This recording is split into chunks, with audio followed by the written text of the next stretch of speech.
Hello everyone. आइए बात करते हैं टेक्स्ट एनालिटिक्स की। और अब तक की हमारी जो भी अंडरस्टैंडिंग है उसको थोड़ा सा स्ट्रीमलाइन करते हैं। इसका कारण ये है कि अगर हम एक बार यहाँ देखें यूट्यूब पे, मैंने अभी तक टेक्स्ट एनालिटिक्स की 4 प्लेलिस्ट डाल रखी हैं। एक है बेसिक, एक है एडवांस, सेंटिमेंट एनालिसिस और ट्विटर। ट्विटर के कुछ 10 वीडियो हैं जो अब किसी काम के नहीं है, ट्विटर ने एसएस बंद ही कर दी है, तो ये 3 बच गई हैं। बेसिक टेक्स्ट एनालिटिक्स में कुछ 29-30 वीडियो हैं। बेसिक इसका ये है कि टेक्स्ट एनालिटिक्स है क्या, कहाँ से शुरू हुई, और ये कुछ 5 साल पहले मैंने डाले थे। आइडिया क्या है इसका, टेक्स्ट होता क्या है, कुछ स्टडी मटेरियल, अलग अलग पैकेजेस कौन से हैं। ये देखिए 5 साल पहले ना बहुत अलग अलग पैकेज चल रहे थे। 5 साल मतलब 2019 में बहुत सारे पैकेज थे, छोटे छोटे पैकेज अलग अलग काम करते थे, इसलिए इतने सारे वीडियो हैं। वीडियो छोटे छोटे ही हैं, 4 मिनट का, 5 मिनट का, लेकिन इनमें से ज़्यादातर अब नए पैकेजेस आ गए हैं जो ये सारे काम करने लग गए हैं, पर एट टाइम से ये भी काम आते हैं कई जगह पे। और एडवांस टेक्स्ट एनालिटिक्स में हमने 2 पैकेज की बात की खास तौर पे। एक तो क्वेंटेडा है, ऑल इन वन पैकेज आ गया, ये लंदन स्कूल ऑफ इकोनॉमिक्स से बनाया गया था। और दूसरा है टीडी टेक्स्ट, ये जूलिया सिल्जे मैम है, उन्होंने बनाया हुआ है पैकेज। और इससे लेके मैंने कुछ आगे एडवांस प्रेडिक्टिव टेक्स्ट एनालिटिक्स और एक एग्जाम्पल भी किया था। अब इतने सारे वीडियो देखते हुए ये आता है, एक नए स्कॉलर को ही देखें तो उनके सर्टेनली दिमाग में आएगा कि मुझे क्या करना है, क्या ये सारे देखने पड़ेंगे, सीक्वेंस क्या है इसका। तो मुझे लगा एक बार हम सीक्वेंस की बात कर लेते हैं कि कैसे कैसे बेसिक एडवांस लेवल पे जाया जाता है। तो आपके पास डाटा फ्रेंड्स 2 तरह का हो सकता है। आपके पास हो सकता है डाटा आपने इंटरव्यू लिए हो, वो डाटा अवेलेबल है। सेकंड, आपने कोई पेपर्स डाउनलोड कर लिए हैं स्कॉपस से, उनके एब्स्ट्रैक्ट हैं, उस पर काम कर सकते हैं, या पूरी फाइल है उस पर काम कर रहे हैं। वेब से ले लिया है, कोई ब्लॉग है, कोई न्यूज़पेपर का आपने ले लिए हैं, आर्टिकल्स डाउनलोड कर लिए हैं, वो वाला डाटा है। वर्ड की फाइल, टेक्स्ट की फाइल, वो वाला डाटा है। मैंने कहा 2 तरह का डाटा, 2 कैसे हैं ये भी बताते हैं। देखिए बेसिक फ्लो चार्ट ये है, हमारे पास सबसे पहले आप डाटा इंपोर्ट करते हैं। अब जैसे मैंने बताया 2019 तक बहुत सारे पैकेज थे, अलग अलग पैकेज, पीडीएफ के लिए अलग, टेक्स्ट फाइल के लिए अलग, ऐसे। पर अब एक ही पैकेज है, उसका नाम है रीड टेक्स्ट। ये जो ऊपर ब्लैक कलर में ये सारे और नीचे ब्लैक कलर में ये सारे पैकेजेस के नाम है। रीड टेक्स्ट आपका डाटा हमेशा एक टेबल फॉर्मेट में इंपोर्ट करेगा। अब ये इंपॉर्टेंट है आपके लिए, ये समझना। 2 मिनट हम रीड टेक्स्ट पे लगाते हैं। अगर आपके पास एक फोल्डर में 10 फाइल हैं, आपने कहा सारी रीड करो, तो आपकी रो बनेंगी 10 और 2 बनेंगे कॉलम, ये फिक्स है। तो देखिए ये इस तरह से समझिए, रीड टेक्स्ट का जो आउटपुट आएगा ना, वो हमेशा टेबल फॉर्मेट में आएगा, और कॉलम हमेशा 2 होंगे, एक होगा रीड डॉक्यूमेंट आईडी, एक होगा उसका टेक्स्ट। अब डॉक्यूमेंट आईडी क्या है, अगर आपके पास 10 पीडीएफ फाइल है तो हर फाइल का एक यूनिक आईडी बन जाएगा, फाइल का नाम और उसका टेक्स्ट आ जाएगा, पूरा उसका सारा टेक्स्ट एक सेल में आएगा। अगर आपके पास 15 टेक्स्ट फाइल हैं, सेम विल हैपन। अगर आपके पास 40 हैं, 100 की फाइल हैं, सेम विल हैपन, 100 आपके फाइल बन जाएंगी।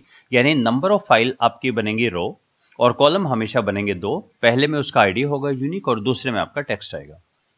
एक एक्सेप्शन इसमें है कि अगर आपके पास एक्सेल, सीएसवी ऐसी फाइल है, स्प्रेडशीट के अंदर ऑलरेडी है डाटा, तो आपका जो नंबर ऑफ रो है वो एक्सेल वाली ही रो बनेगी। तो ये इसलिए इंपॉर्टेंट है कि आप डाटा एंट्री कैसे करते हैं।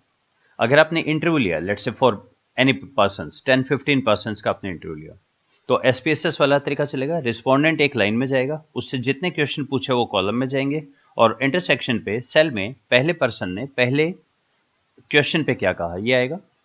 तो इसमें जितने पर्सन होंगे, जितनी एक्सेल की रो होंगी, उतनी ही आपकी रो बन जाएंगी जो रीड टेक्स्ट है। और कॉलम आपके अब 2 नहीं बनेंगे अब, क्योंकि अगर बहुत सारे कॉलम है तो ऑब्वियसली डॉक आईडी तो बनेगा ही, फिर आपका कॉलम 1, कॉलम 2, कॉलम 3 ऐसे बन जाएगा। तो ये इसलिए इंपॉर्टेंट है जानना कि आपका डाटा है किस फॉर्मेट में, ये बहुत इंपॉर्टेंट है। जैसे ही आप डाटा इंपोर्ट करें, सबसे पहला काम आपको टेक्स्ट स्टैमिंग कर देना चाहिए। टेक्स्ट स्टैमिंग पैकेज का नाम है और कंसेप्ट का नाम है लेमा। लेमा का भी मैंने कुछ दिन पहले वीडियो डाला था। लेमा टेक्स्ट स्टैमिंग से अलग है। स्टैमिंग इज ए मैकेनिकल प्रोसेस। जैसे हीरो, हीरोइक, हीरोइज्म, इन सब में कॉमन क्या है, हीरो, तो वो तीनों वर्ड का हीरो बना देगा। तो और इवन वो ऐसे नहीं है पूरा वर्ड ही हो, वर्ड तोड़ भी देता है। जैसे फेस्टिवल, फेस्टिवल्स, फेस्टिविटी, तीनों में क्या कॉमन है? FESTIV। तो वो इतना करके आगे छोड़ देगा। अब इससे क्या होता है, उसकी रीडेबिलिटी खत्म हो जाती है। तो इसलिए लेमा का मतलब है singular plural, forms of verb, ये ध्यान रखता है लेमेटाइजेशन। तो ये सबसे पहले ही कर देना चाहिए आपको विदाउट क्लीनिंग। इवन इंपोर्ट करते ही सबसे पहले लेमा करें। सेकंड, ये डिसीजन ले आपको बाईग्राम ट्राईग्राम पे काम करना है क्या। बाईग्राम क्या होता है? ग्राम वर्ड को ही बोलते हैं। अब यहां पे टेक्स्टनेटिक्स में जो बेसिक आपका वर्ड है उसके कई नाम है। उसी को टोकन भी बोलेंगे, उसको ग्राम भी बोलेंगे, उसको फीचर भी बोल देंगे। एक ही चीज के कई नाम है। अब देखिए, जैसे दो वर्ड हैं इंग्लिश के, न्यू दिल्ली। अब आपको क्या लगता है, ये टेक्निकली एक वर्ड है या दो वर्ड है? क्योंकि दोनों के बीच में स्पेस आ गया है तो ये तो दो वर्ड हो गए। लेकिन न्यू दिल्ली हमेशा इकट्ठा यूज किया जाता है। हर कहीं पे भी आप देखेंगे न्यू दिल्ली तो इकट्ठा ही आएगा ना। या तीन वर्ड जो इकट्ठे आ रहे हैं, ऐसे को बोलते हैं बाईग्राम या ट्राईग्राम। जैसे सस्टेनेबिलिटी रिपोर्ट, फाइनेंशियल रिपोर्ट, है तो दो वर्ड पर ये इकट्ठे ही आएंगे आपके। तो ऐसा डिसीजन आपको पहले ही ले लेना चाहिए। तो यहां पे क्वेंटाडा के अंदर एक है टेक्स्ट एट कोलोकेशन, तो उससे आप देख सकते हैं बाईग्राम या ट्राईग्राम पे काम करना है या नहीं करना है। ये डिसीजन पहले ही ले लीजिए। और फिर क्लीनिंग। क्लीनिंग में क्या होता है, जैसे आप टेक्स्ट से पहले, नंबर से पहले, डाटा से पहले डाटा की क्लीनिंग करते हैं, आउटलायर, मिसिंग फ्रीक्वेंसी, यहां पे भी 3-4 काम करते हैं। सबसे पहले तो आप सारा काम लोअर केस में करें। आर या पाइथन लोअर केस में काम करते हैं हमारे। सेकंड, नंबर्स को हटाइए, हटाइए या उसको टेक्स्ट में लिख दीजिए। जैसे 75 है, नंबर्स पे तो काम करेगा नहीं टेक्स्ट एनालिसिस, तो SEVENTY 75 ऐसे लिख दीजिए। उसके लिए अलग से पैकेज है क्यूटैप। इसके अंदर फिर हम पंक्चुएशन मार्क्स हटाएंगे, ग्रामर हटाएंगे, ग्रामेटिकल मार्क्स हटाएंगे, आपके स्टॉप वर्ड्स हैं वो हटाएंगे। ये सारा काम आप किसी भी पैकेज में करें। ये क्वेंटाडा में कर सकते हैं, TM में कर सकते हैं, TD टेक्स्ट STM में भी कर सकते हैं। इसको मैंने अलग अलग प्लेलिस्ट में यहाँ पे एक्सप्लेन किया हुआ है। देखिए, ये तो था जो बेसिक है, यहाँ तो मैंने मैक्सिमम TM के बताए हुए हैं, और एडवांस में क्वेंटाडा और TD टेक्स्ट, इनकी बेसिक बताई हुई है कि क्लीनिंग क्या होती है। तो ये हमारा फर्स्ट पार्ट है जो आपको हमेशा करना ही होगा। कैसा भी आपके पास टेक्स्ट हो, ये तो करना ही करना है। नेक्स्ट हमारे पास आता है बेसिक टेक्स्ट एनालिटिक्स, जिसमें आप शुरू करते हैं हर वर्ड का मतलब, मैं इसको ऐसा समझता हूं और कोशिश करता हूं समझाने की, यूनिवेरिएट, बाईवेरिएट या मल्टीवेरिएट के पर्सपेक्टिव से। जब आपके पास एक वेरिएबल हो डाटा एनालिसिस में, आप क्या करते हैं? काउंट या फ्रीक्वेंसी, या मीट्रिक है तो उसका मीन, स्टैंडर्ड डेविएशन। बिल्कुल वैसे ही वर्ड्स को काउंट करें, उनका वर्ड क्लाउड बना दें, कंपैरिजन क्लाउड बना दें। और आप सेंटिमेंट एनालिसिस भी कर सकते हैं। यह है बेसिक टेक्स्ट एनालिटिक्स। इसके बाद क्या कर सकते हैं? अब यहां पे ये इंपॉर्टेंट है कि आपका डाटा का पर्सपेक्टिव क्या है। देखिए, मैं इसी चीज को एक बार अगले शीट पे चल के बताता हूं आपको। ये हमारा टेक्स्ट एनालिटिक्स 1, 2, 3 ये तीनों रहेगा। इसको हम थोड़ा आगे चल के समझते हैं। अगर मेरे पास बहुत कम फाइल्स हैं, जैसे कुछ स्पीचेज हैं, मैंने एक काम किया था प्राइम मिनिस्टर नरेंद्र मोदी के मन की बात के ऊपर, 1 साल की 12 स्पीच हैं, ठीक है, या 6 कॉर्पोरेट रिपोर्ट हैं, 10 कॉर्पोरेट रिपोर्ट हैं, या कुछ पेपर है उनके एब्स्ट्रैक्ट हैं। इंपॉर्टेंट पॉइंट ये है, जो स्पीकर है, जहां से डाटा आ रहा है सोर्स, उसकी जो इंफॉर्मेशन है वो इंपॉर्टेंट है, उसकी आइडेंटिटी इंपॉर्टेंट है। तब हम क्या करेंगे? देखिए, इंपोर्ट लेमा कॉर्पस ये तो करेंगे, टॉप वर्ड्स मतलब वो काउंट कर दीजिए, विजुअलाइजेशन वगैरह ये भी कर दीजिए। अब यहां कुछ एडिशनल एनालिसिस है, जैसे लेक्सिकल डाइवर्सिटी। अब ये आपको चेक करना है कि ये आपके केस में वैलिड है नहीं है, क्या रिसर्च क्वेश्चन बनाएंगे, इससे क्या निकलेगा। मैं आपको बता रहा हूं क्या पॉसिबिलिटी है, क्या कर सकते हैं। लेक्सिकल डाइवर्सिटी का मतलब है आपकी भाषा में कितनी विविधता है, कितनी वोकैब कितनी स्ट्रांग है, कैसे कितने एक्सप्रेशंस कैसे आपने यूज किए हैं। That is called the lexical diversity. Entropy का मतलब होता है अनप्रिडिक्टेबिलिटी, क्या आप पता नहीं लगा पा रहे हैं, थोड़ा सा अलग बातें हैं कुछ। रीडेबिलिटी का मतलब है simplicity in the English language, कितनी सिंपल बोली गई है।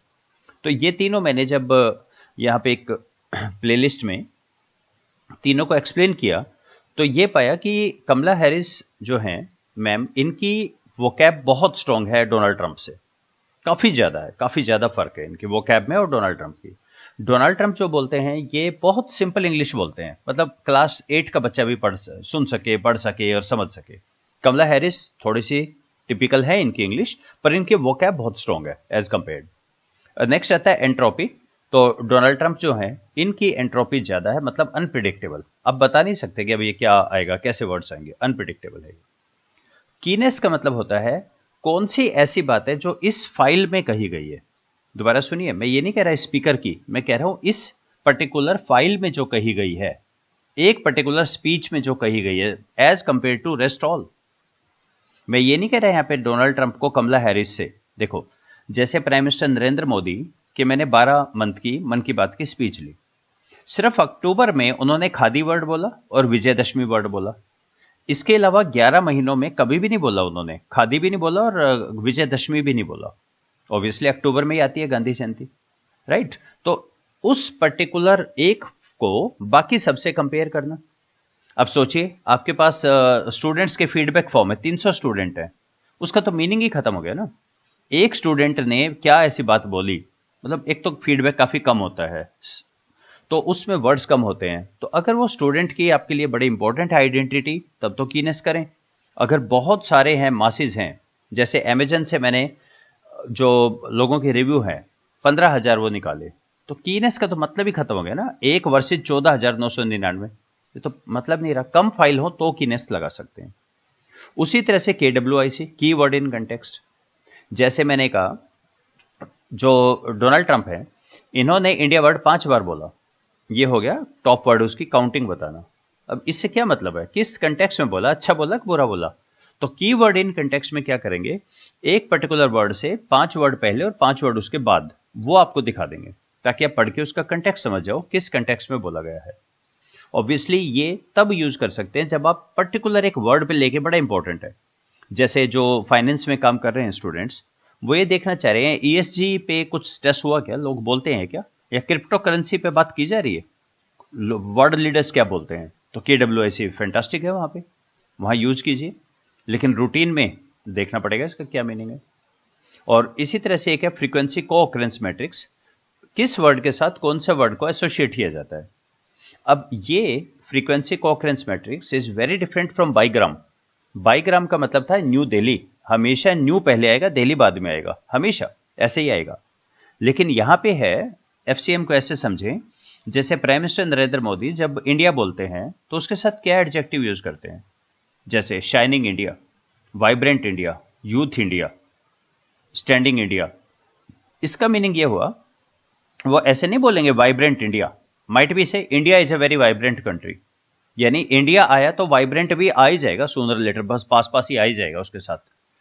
कौन से वर्ड जो बहुत को ऑकर होते हैं, साथ साथ ही आते हैं, नॉट लाइक बाईग्राम, वो तो पोजीशन फिक्स है, न्यू पहले आएगा, दिल्ली बाद में आएगा। वाइब्रेंट कहीं भी आ सकता है। Whenever you think of vibrant, think of India, मतलब किसी भी कंटेक्स्ट में आगे आए पीछे आए पर साथ साथ आता है, एडजेक्टिव्स यूज करते हैं। ये सॉर्ट ऑफ बाइवेरिएट हो गया ना आपका, कोरिलेशन और एसोसिएशन की बात कर रहे हैं ना हम यहाँ पे, ये वैसा हो गया। फिर इसी तरह से अगर मेरे पास 10 स्पीकर हैं, जैसे ब्रिक्स में लोगों ने अपनी स्पीचेस दी, तो मैं सिमिलरिटी ऑफ डॉक्यूमेंट देख सकता हूं, कौन कौन से लीडर्स बहुत क्लोज हैं अपने व्यू पॉइंट में, बोलने में, एक्सप्रेशंस में, और उस पर क्लस्टर एनालिसिस लगा सकता हूं। लेकिन अगर 22,000 है आपके पास, उस पर क्या लगाओगे सिमिलरिटी, वो तो मीनिंगलेस हो गया ना। तो कुछ फाइल है, तो ये सारा एडिशनल एनालिसिस बहुत अच्छा है। तो एक बार आप पीछे देखिए, टेक्स्टनेटिक्स 1 तब लगाइए अगर आपके पास थोड़ी सी ही फाइल हो, तब ये सारा बहुत शानदार है। अगर ये बहुत सारे आपके पास डाटा सेट है, तब इसको स्किप करें और 2 पे चलिए। 2 पे क्या रहेगा, पहले 3 तो करने ही है, टॉप वर्ड विजुअलाइजेशन कर सकते हैं। अब यहां टॉपिक मॉडलिंग कीजिए, और टॉपिक मॉडलिंग वैसे यहां भी कर सकते थे हम, टॉपिक मॉडलिंग, और ये ओवरऑल की भी कर सकते हैं और स्पीकर वाइज भी कर सकते हैं, कि डोनाल्ड ट्रंप ने किन टॉपिक्स पे बात की, कमला हैरिस ने किस पे बात की, ऐसे भी कर सकते हैं और ओवरऑल भी कर सकते हैं।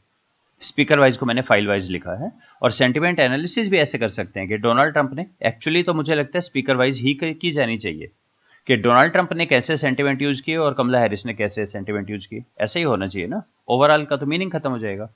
लेकिन अगर बहुत सारी फाइल है, जैसे अमेजन के रिव्यू ले लिए, टीचर्स की फीडबैक ली है 5,000 बच्चों से, तो वहां पे इंडिविजुअल का मीनिंग नहीं है, ओवरऑल टॉपिक मॉडलिंग करें, ओवरऑल सेंटिमेंट एनालिसिस करें।